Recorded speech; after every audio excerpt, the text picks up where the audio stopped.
Halo semuanya, balik lagi di King Ripan. Dan kali ini Ripan bakal ngebahas salah satu topik yang kayaknya lah ya juga ya, orang-orang ngapain sih anjay. Yang dimana Ripan bakal ngebahas tentang bore up di motor. Orang-orang ngapain bore up motor yang dari pabrikannya baik udah nyediain. Misalnya nih ya, yang masih bingung maksudnya apa. Misalnya nih ya, Ripan contohin Vario 125 yang di bore up jadi 150 cc. Padahal kan datu udah ada varian Vario 150 langsung dari pabrik. Tapi kenapa nih ya, orang-orang beli Vario 125 terus buat di bore up 150 cc? Kenapa kagak sekalian beli yang 150 cc sekalian gitu? Lu pada ngerti apa kagak dah maksudnya gitu dah. Riban bakal bahas dah tentang ini ya kan. Siapa tahu lu pada penasaran gitu lah sama kelakuan nih bocah-bocah.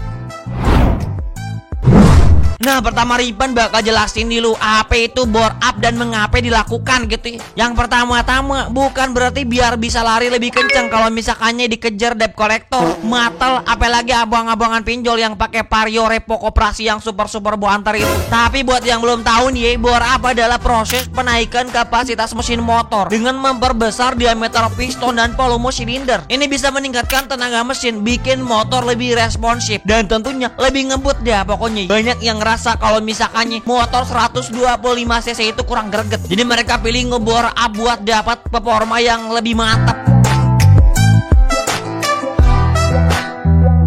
Nah, selain itu, apa sih Bang Ripan alasan utama orang-orang ngelakuin bore up gitu ya? Yang padahal mah jalanan Indonesia kan jalannya kan bagus-bagus gitu. Kapan bisa dipakai buat ngebut? Yang kalau misalkannya banyak orang berkata mah ya kan, pakai motor kupling gigi 4 baik kagak pernah kepake. Kalau misalkannya di jalanan Indonesia, saking bagusnya jalanan yang ada di Indonesia, kagak ada jalan di Indonesia yang jelek-jelek, kagak ada gitu ya. Ya sebenarnya alasan sederhananya itu karena mereka ingin performa yang lebih tinggi tapi dengan tetap mempertahankan motor yang sudah mereka miliki, intinya itu. Selain itu, alasan lainnya adalah biaya yang lebih rendah daripada beli motor yang baru dengan kapasitas mesin yang lebih besar. Ini kalau misalkan Ripan agak kurang setuju ya kan. NMAX Moge Turbo si 155 cc padahal tinggal nambah dikit ke TBR 1000 RRSP udah 1000 cc, kenceng kan, nambah dikit padahal mah ya kan. Nah, terus yang kedua nih, alasan orang bore up daripada beli motor baru. Yang pertama pastinya karena alasan biaya. Kalau misalkannya dipikir-pikir nih ya, bore up sebenarnya lebih murah daripada beli motor baru. Tapi ini sebenarnya mah kagak sejalan. Karena ada orang yang nge-bore up yang malah harganya tuh melebihi dari harga motor baru. Ini udah agak rasional gitu ya. Misalnya nih ya, daripada beli motor Vario 150 yang harganya selisih jutaan dari Vario 125, mereka lebih memilih bore up dengan biaya yang mungkin cuma seperempatnya. Tapi kadang ini kagak rasional. Lu pada pasti pernah lihat Vario 125 yang dimodif abis-abisan di bore up luar dalam yang melebihi harga dari Vario 150. Nah ini orang-orang kenapa nih? Ripan mah kagak ngerti dah gitu ya kan. Jadi diam.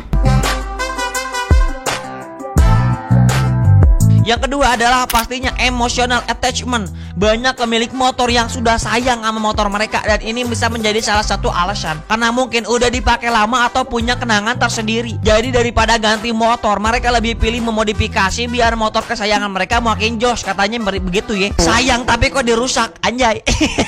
tapi bohong. Sayang tuh dijaga bukan dirusak ya abang-abangku. Udah jebol bayi ditinggal ya Iro.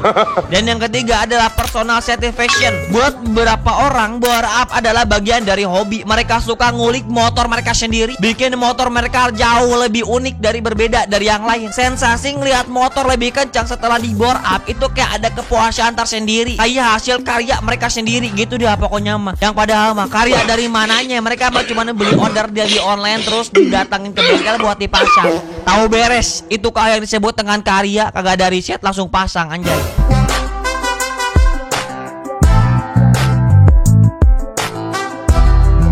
Nah lalu mungkin banyak pertanyaan gitu ya kan, dampak positif dari bore up. Yang pastinya adalah soal tenaga yang lebih besar dengan bore up. Motor jadi Buset dah. Meskipun motor jadi bestie SPBU, tapi motor jauh lebih cepat dan responsif. Ini tentunya menarik buat yang suka performa tinggi, terutama kalau misalkannya motor mereka sering dipakai buat perjalanan jauh atau ngebut di jalan lurus. Tapi sayangnya jalanan kita ini banyak yang ya bagus-bagus pokoknya. Yang kedua adalah pengalaman berkendara yang lebih baik. Motor yang di bore up biasanya lebih mantap tarikannya. Ini bukan rahasia umum. Jadi buat yang sedang adrenalin rush, modifikasi ini pasti bikin pengalaman berkendara jauh lebih seru. Apalagi makin tambah seru kalau misalkannya udah dibetot mentok 80 km per jam, malah jebol. Buset dah.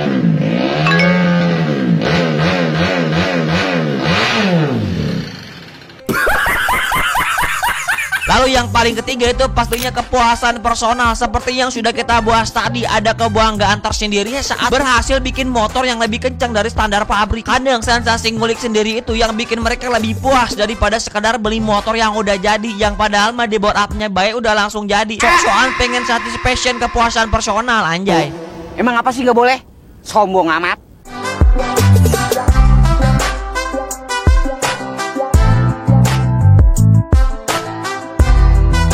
Nah, setelah kita bahas ngomong apa sih ya ilah. Setelah Ripan bahas dampak positifnya, Ripan juga bakal bahas pastinya dampak negatif dan risiko dari bore up. Yang pertama pasti umur mesin jauh lebih pendek. Mesin yang di bore up biasanya jadi lebih cepat panas dan kerja lebih berat daripada standar pabrik. Ngomongin mesin yang lebih panas ini, sebenarnya mah bisa dari tambahan extension cooler, misalnya tambah oil cooler. Apalagi banyak motor-motor nih yang standar 110 cc tambah modifan oil cooler yang fungsi baik kagak, selangnya mah kagak tahu masang ke mana. Karena kalau misalkan yang kagak diimbangi dengan perawatan ekstra gitu ya, mesin lebih cepat rusak. Jadi harus siap-siap jaga buat keluar biaya lebih kalau misalkannya harus ada perawatan rutin. Dan yang kedua adalah efisiensi bahan bakar yang turun. Ini pastinya menjadi dampak negatif. Motor yang udah di bore up cenderung lebih boros bahan bakar karena konsumsi mesin meningkat seiring tenaga yang dihasilkan. Jadi siap-siap dah, biaya bensin naik juga. Yang ketiga bisa bikin motor cepat aus. Ini udah bukan rahasia umum karena udah bukan konfigurasi bawaan motor yang memang udah di reset bertahun-tahun. Ama bocah-bocah balap malah diganti baik seenak jidat. Misalnya piston dan silinder bakal lebih cepat aus karena mesin dipaksa bekerja lebih keras dari kapasitas standarnya. Orang-orang apa sih kagak bikin motor sendiri baik gitu ya kan. Dan yang keempat adalah kendala legalitas di Indonesia. Kapasitas mesin yang diubah menjadi bore up bisa melanggar aturan jika kena razia. Misalnya kita tahu urusan pajak dulu dah. Harga pajak di Indonesia ditentukan oleh dari kapasitas mesin. Sekarang Scorpio 225 harga pajaknya sekian, terus di bore up jadi 300 cc. Apakah ngikut regulasi kapasitas dari motor 300 cc? Gimana sih? Pokoknya gitu lalu pada pasti ngerti. What?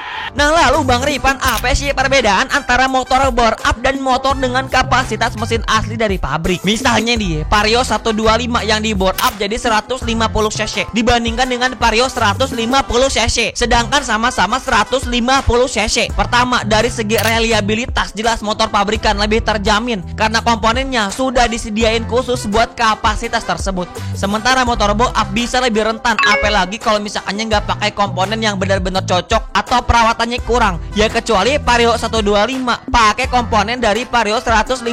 Ini mungkin masih rasional, kecuali kalau misalkannya udah pakai aftermarket yang harganya udah kagak bisa dibilang rasional. Yang kedua pastinya legalitas dan garansi. Dan keempat adalah stabilitas mesin yang pastinya karena udah bukan standar lagi.